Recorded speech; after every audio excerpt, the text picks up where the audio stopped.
Hello আসসালামু আলাইকুম, স্বাগতম বন্ধুরা ওয়ার্মি স্কুলে। আজকের এই ভিডিওতে আমরা দেখব আমি কিভাবে রড পডকাস্ট সফটওয়্যার এবং Rode NT1 5th generation mic use করে অ্যাক্টিভ প্রেজেন্টারের মাধ্যমে ভিডিও রেকর্ডিং করি। তো চলুন শুরু করা যাক। তো বন্ধুরা, প্রথমে আপনারা দেখতে পাচ্ছেন যে আমি একটা অ্যাপ্লিকেশন আমার উইন্ডোজে রান করে রেখেছি, সেটা হচ্ছে রড কানেক্ট। এটি মূলত রডের অফিসিয়াল একটি পডকাস্ট সফটওয়্যার।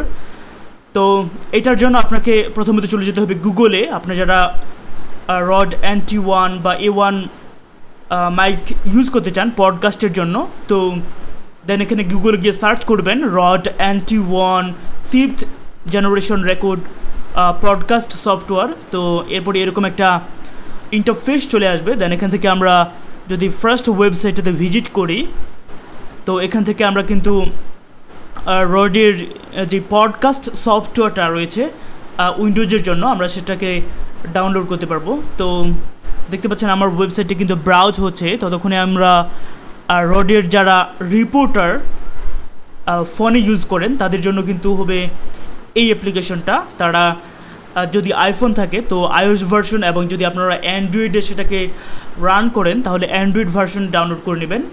তো আজকের ভিডিওটি মূলত হচ্ছে পিসির জন্য বা ম্যাকের জন্য। তো দেখতে পাচ্ছেন এখানে রড কানেক্ট পডকাস্টিং সফটওয়্যার। তো এখান থেকে আমি উইন্ডোজ ভার্সনটাকে ডাউনলোড করে নেব, যেহেতু আমি উইন্ডোজ ইউজার। যারা ম্যাক ইউজ করেন তারা ম্যাক ভার্সন ডাউনলোড করবেন। জাস্ট এখানে ক্লিক করলে ওয়ান ক্লিকে দেখতে পাচ্ছেন ডাউনলোড শুরু হয়ে গিয়েছে। তো এরপরে আমাদের কাজ হবে জাস্ট এই প্রোগ্রামটিকে অন্যান্য প্রোগ্রামের মতো করে ইনস্টল করে নেওয়া, যেহেতু আমার অলরেডি ইনস্টল করা রয়েছে। তো ইনস্টল প্রসেসটা না দেখিয়ে আমি সরাসরি চলে যাচ্ছি রডের সেই অ্যাপ্লিকেশনের মধ্যে। তো আপনারা এখানে দেখতে পাচ্ছেন যে আমার লাইভ রেকর্ডিং হচ্ছে। তো রেকর্ডিং এখানে টাইম রান হচ্ছে না, এর কারণ আমি কিন্তু রেকর্ড করছি অ্যাক্টিভ প্রেজেন্টার দিয়ে। তো চলুন ফিচারগুলো দেখে নেই। তো এখান থেকে আপনি জাস্ট রেকর্ডে যদি ক্লিক করেন রেকর্ড শুরু হয়ে যাবে, এবং এখানে কিছু বিল্ট ইন ভয়েস রয়েছে, এগুলো আপনারা ট্রাই করতে পারেন। দেন এখানে একটু আপনারা দেখে নেবেন যে আপনার ফার্মওয়্যারটা আপডেটেড রয়েছে কিনা। অনেক সময় এটা আপডেট না থাকলে বিভিন্ন প্রকার ত্রুটি হয়ে থাকে, তো এখানে আপডেট করে নেবেন। এবং রড এই যে এখানে আপনারা দেখতে পাচ্ছেন, এখান থেকে আপনারা কিন্তু গেইন বা ভলিউমটাকে বাড়াতে পারবেন, কমাতে পারবেন। এবং আপনার যদি কাস্টম কোনো প্রকার অডিও ইফেক্ট প্রয়োজন হয়, সাজ দ্যাট আপনি যদি নয়েজ কন্ট্রোল করতে চান, কম্প্রেসর বা এক্সিটর, বিভিন্ন ধরনের সেটিংসগুলো আপনার প্রয়োজন অনুযায়ী আপনারা ব্যবহার করতে পারবেন।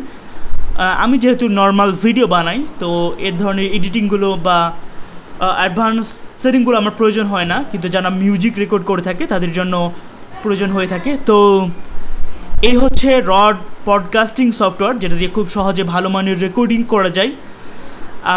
আমার বিশেষ করে এই সফটওয়্যারটা ইউজ করার যেটা কারণ, আমি এর আগে যখন রেকর্ডিং করার ট্রাই করি আমার রেকর্ডিংটা হচ্ছিল না।